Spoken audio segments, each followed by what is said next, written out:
iyo.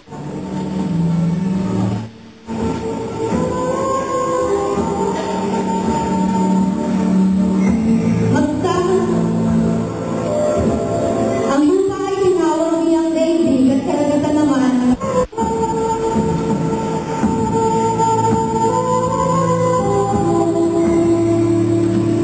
sinabi pa ng Diyos, magkaroon sa tubig ng maraming bagay na may buhay at magkaroon din ng ibon na may papawid.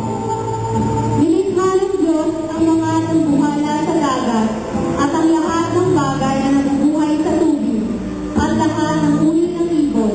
Pinagpala niya ang mga ito at sinabi, Magpakarami ang lahat ng bagay na nabubuhay sa tubig at punuin ang karagatan. Magpakarami rin ang mga ibon at punuin ang daigdig. at sinabi pa ng Diyos, Magkaroon ng lahat ng uri ng hayop sa lupa, maamo, may ilap, malalaki at maliliit. at gayon nga ang nangyari. Nilikha nga niya ang lahat ng ito. Dumaan ang gabi at sumapit ang umaga. Iyon ang ikalimang araw.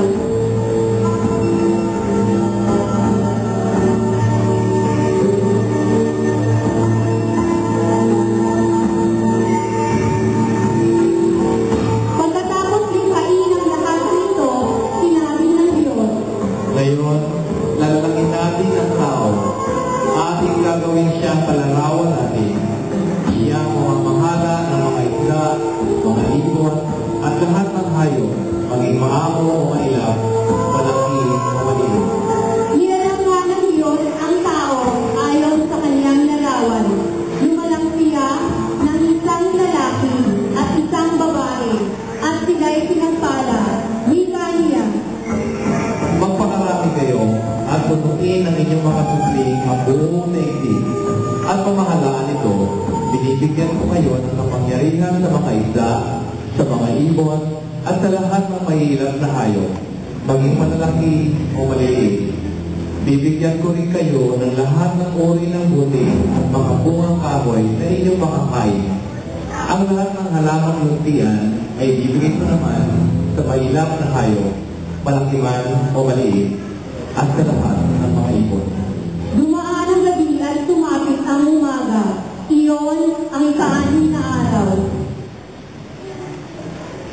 At lahat ng bagay na naroon sa loob ng 6 na araw, tinapos niyang likhain ang lahat ng ito at siya'y nagpahinga sa ikapitong araw.